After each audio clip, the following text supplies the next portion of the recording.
Now, with the elections fast approaching in South Africa, the country is marking 30 years since its first democratic elections and the end of the racist system of apartheid. There was a ceremony in Pretoria led by President Cyril Ramaphosa and reflecting on 3 momentous decades of democracy and how the country has evolved since the end of apartheid. Dismantling apartheid and holding democratic elections was, of course, a massive achievement, not least because violence leading up to the elections had created major tensions, with far-right racist groups threatening civil war. Those successful peaceful elections in April 1994 are today held up across the world as what is possible when different communities come together. And at the weekend, President Ramaphosa paid tribute to everyone who helped to fight for the country's freedom. Apartheid was an ideology and a system aimed at controlling every aspect of people's lives. It sought to humiliate and to degrade black people. That we have been able to cast off the yoke of oppression and build a new nation rooted in equality, human rights, is amongst the greatest feats and achievements of modern history. President Ramaphosa, well, today we remember that turning point in South Africa's history, especially poignant as the country prepares for elections next month, amid opinion polls suggesting that the African National Congress could lose its majority for the first time. Well, let's hear now from the South African High Commissioner to Nigeria, Thamsanqa Dennis Mseleku, who joins me now in the studio. Thank you very much indeed for joining us. Good evening. Thank you very much for having us. How are you enjoying Nigeria? I've been here for 4.5 years now, and it's a wonderful country with wonderful people. And congratulations on 30 years of unbroken democracy. Excellent. I mean, you've come a long way, haven't you? Oh, definitely. 30 years is a short time, but it's also a very long time. And we celebrate those 30 years of democracy. And how did you mark that in Nigeria here? Actually, in Nigeria, we have 2 elements to the marking. We took off in Lagos with a lecture at the University of Lagos, which was actually focusing on the South Africa-Nigeria relations. And then we also had an economic diplomacy dinner, which was bringing together some South African businesses as well as Nigerian businesses to just look at elements of cooperation between them. Right. And on Saturday next week, we have Freedom Day celebrations, this week actually, in Lagos, in which we then mark the Freedom Day. Right. And here in Abuja, finally, we'll then have our National Day on the 10th of May, which is a significant date because that's when our first president in the democratic South Africa was inaugurated. Right. So we're also celebrating that milestone. So for younger people who may not remember that moment and what actually happened, I mean, how important was that 1994 election, not just for South Africa, but for Africa, which was finally unshackling itself from the yoke of colonialism? It actually marked a very, very important turnaround for the African continent. For years, Southern Africa was the last bastion of colonialism, and it was actually necessary for the Southern African region to be freed. And it started with countries like Zimbabwe, Zambia, and you went down to Mozambique, and then we had Namibia, and finally South Africa. So that moment was actually significant for the African continent, in particular because this was a struggle of the African continent. It was not just a struggle of the South African people, but Africa had started this in the early 60s, trying to actually ensure that we are free from imperialism and colonialism. So suddenly young South Africans were given the hope of a future that had no racism or white minority rule in it. I mean, I presume you were in South Africa at the time. And that was hugely important, wasn't it? Especially for the idea that white people were better than black people. In fact, the struggle itself, starting with some of the movements that emerged in the 70s, led by people like Steve Biko, one of our martyrs, actually had begun to talk about this black consciousness movement, which was actually beginning to say to young people, to black people, that you are actually not an inferior race. You are very superior, your culture, your background. And so that was actually a culmination of the point where they could actually now exercise the right to vote in their own country. And indeed I was there. Now, Nelson Mandela's ANC, I mean, that's what everybody calls it, Nelson Mandela's ANC, obviously swept to victory in those elections, but it's faced massive problems from the outset, hasn't it, with so much poverty and underdevelopment and so much expectation. And some of those problems still exist in South Africa today, don't they? I mean, you can see the legacy of apartheid in every part of the country. One of the things that as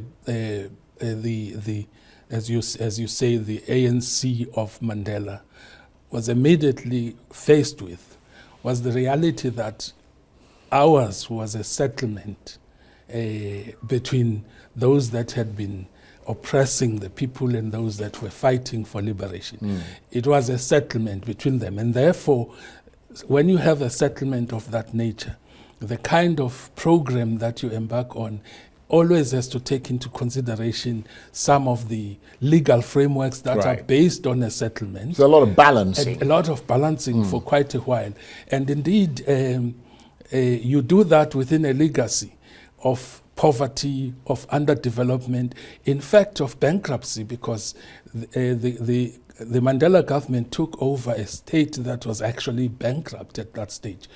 So to try and actually deal with the challenges facing the people. But also related to that is that your own successes became your own challenges. If you take the fact that at the time there was hunger for land, for housing in particular, and then there was a massive movement to build houses for the people from a government point of view, meant that the people could actually see that government can, and therefore they were free to demand more housing, and therefore it became one of the successes were creating actually the challenges that you have. So in many instances, it's the successes of the government that you have that have created opportunities, for example, for investors to come to South Africa and then to crowd our electricity situation, which in fact is necessary. And then now we have problems as a result of the success of it. A society that is growing, that is optimistic, young people who can go to university and then they can actually be financed by government. So you have more demand for higher education when you didn't have it before. So it's a balancing act, and it's ongoing. Well, I mean, to be fair, every country is growing. Most countries in the world are growing, so you have to make your plans to fit that growth. But the ANC inherited the legacy, I mean, that's a fact, of 400 years of colonialism, which is still a living legacy in 2024 in South Africa, along with all its problems. I mean, would it be fair, though, to say that the ANC has been battling this and has had a few wins, but a lot of losses, some of which, it has to be said, have been self-inflicted? And the ANC, which is the oldest liberation movement in Africa, I think it was founded in 1912, has not in fact lived up to its promises. Well, it is true that the ANC has actually faced the legacies of apartheid and has actually made tremendous gains in trying to reverse that. And it is also true that in the process there have been mishaps, challenges, internal problems within the governing party, which have led to sometimes gains, sometimes losses here and there. But it is also true that you're not only dealing with the challenges of the past. Yes, you are attacking them while the world is going and it's bringing in new challenges that you also have to face. But another thing about it is, as you move away from the sort of liberation era into the new era, you have young people who actually come in and they can actually admire you for what you did yesterday, but they are now dealing with the problems of today, and they're actually going to they live in the moment. Yes, and they challenge you in relation to the moment. So you have to actually continue to do that. So you're right. They are self-inflicted challenges that the ANC has actually faced, but there is also an attempt to deal with those at the moment, to reverse those challenges that were self-created, also by the context in which the ANC is operating under. Well, I mean, talking about the moment, South Africa just ahead of elections now. There's about a month or so to go. And people are saying that the ANC may actually lose its majority in these elections for the first time. Just give us a little better sense of what is turning people off the ANC at the moment. I mean, I've heard that the biggest one is the scourge of corruption, which appears to have engulfed the ANC. Well, let us say that there are a couple of matters that relate to what the South African population may decide. Well, sometimes we can say that those are the predictions and we have to wait for reality. That maybe in reality that is actually not true. Yes, maybe. And I'm sure if you talk to the ANC now, it will say that is not necessarily well, true. I mean, you're a member of the ANC. I'm an ambassador. So we're talking to you. Yeah, so, but let me say what are the factors. Corruption has been one of them. Actually a major factor, because then people have seen people in government and have seen government as an element of people getting richer while they are getting poorer. So, and also it has led in some instances in problems where people were expecting certain things to be delivered, but they are not delivered because then the people who were supposed to do so actually were found to be corrupt. So corruption has been a central theme in the discussion. But in fairness to you, you've been fighting that corruption. That's why I'm saying that there is a reversal of those challenges that have been found to be internal to government and generally to society in general. So that's one of the factors. The other factors are actually democracy itself. Our democracy is vibrant, and as you actually grow into democracy, you realize that people will want to have some choices. They are now asking different questions from what they were asking in 1994 or even in 2000 and 2004. They are now asking specific things about their current situations. And if you say, but here is the plan, they say, fine, I see that plan, but at the moment I'm unemployed. So how are you responding to my unemployment? So there's also an element of an educated electorate, let's put it that way, that is beginning to ask a number of questions about this and the growth of democracy. But there are also external factors. Look, if you look at the history of our continent, we have seen it happening, where in fact the strength of a liberation movement is a threat to anybody else who actually doesn't like that idea, and they will do everything in their power to try and undermine it in many ways. So there are both subjective and objective realities that are facing the ANC. I'm not their spokesperson here, but I think I understand what the issues are. Well, you made some very good points there, and one of them is clearly that it's not guaranteed that the ANC will win the elections, as they've done in the last 30 years. And you also made a very interesting point that, in a sense, that might actually be a sign of real democracy, because other parties can come forward and there's real choice for voters. So perhaps it's a positive thing for the country. Exactly. On the one hand, it may not be a positive thing for the ANC to lose power, but it's a positive thing that you have a vibrant democracy. We have so many parties now that are actually contesting this election. Interestingly, we now have a phenomenon of even independent candidates. That's a fight that people won in a constitutional court to say they also have a right to go in as independents.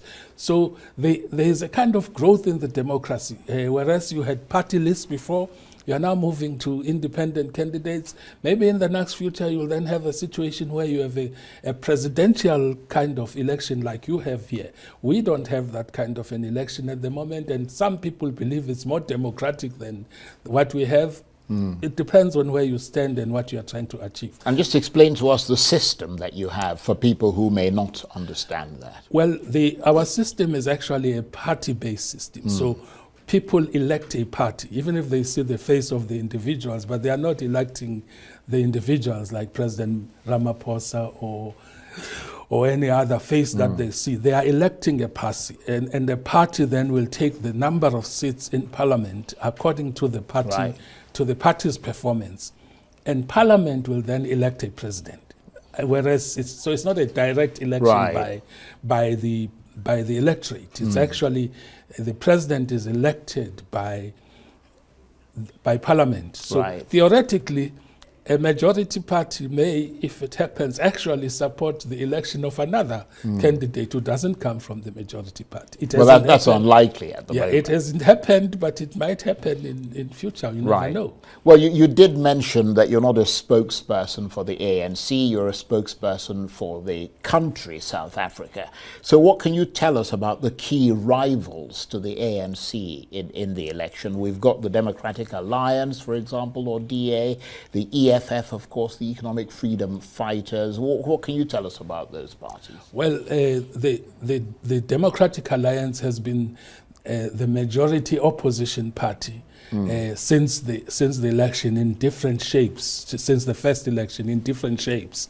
And it has actually been a ruling party in one of the provinces of South Africa, the Western Cape, which it has been traditionally its a stronghold. So it has continued to be the majority opposition party, which would have been seen initially as a party that would represent the progressive white people. Yes, I remember there used to be this black guy who was actually the head of the party.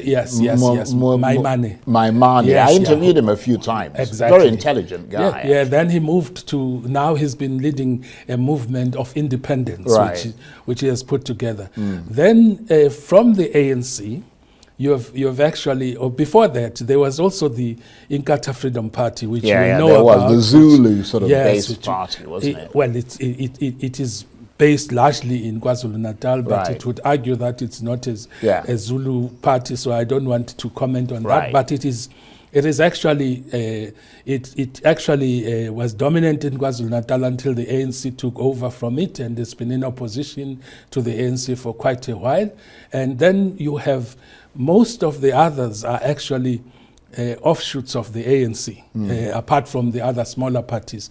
One is COPE, which in fact is almost dying now, which Congress of the People, which came out after President Mbeki was actually asked to vacate his office, and therefore those that were not happy in the ANC about that decision started a different party. And then we have the EFF, which also came from the ANC after the expulsion of its youth leader, Malema. And it's a very vibrant, young... it is. Yeah, and it's a very young kind of opposition.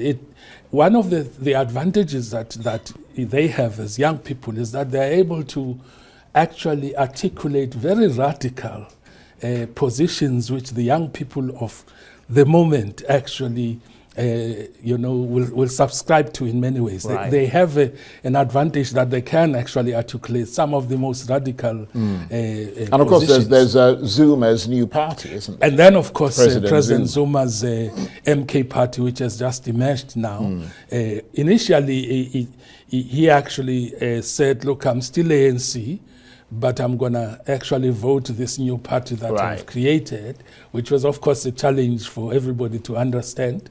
And it looks like the party, the MK party, is actually growing, and some people say it might actually create a challenge.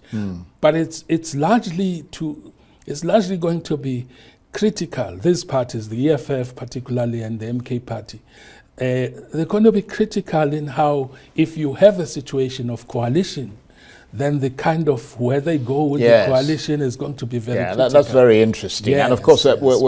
we some have suggested that the ANC may have dropped the ball, but that the opposition has failed to pick it up and that they can't come together. So the ANC will still emerge as the largest party in the country, even if it doesn't reach the required 50% mark. That is actually the likelihood. The question for the ANC is whether it will drop so low that it may actually find it difficult to get alliances to form a government, which for some is actually unlikely. So and also the debate is whether you are going to have coalitions. And in fact, some may argue that there are two types of coalition. Already there is an alliance led by the Democratic Alliance that has come together, and the parties have said we want to remove the ANC. And the ANC still stands alone, but in talks with various other parties. So that's the kind of dynamic you have, which will depend on what happens on election day. And that's what we must all watch. Very, very interesting. We're very grateful to you for coming in and sharing this with us. And also the important thing, that turning point in South Africa's history and its poignancy as the country heads towards elections next month. Thank you very much indeed. Thamsanqa Dennis Mseleku is the South African High Commissioner to Nigeria. Thank you. Thank you very much.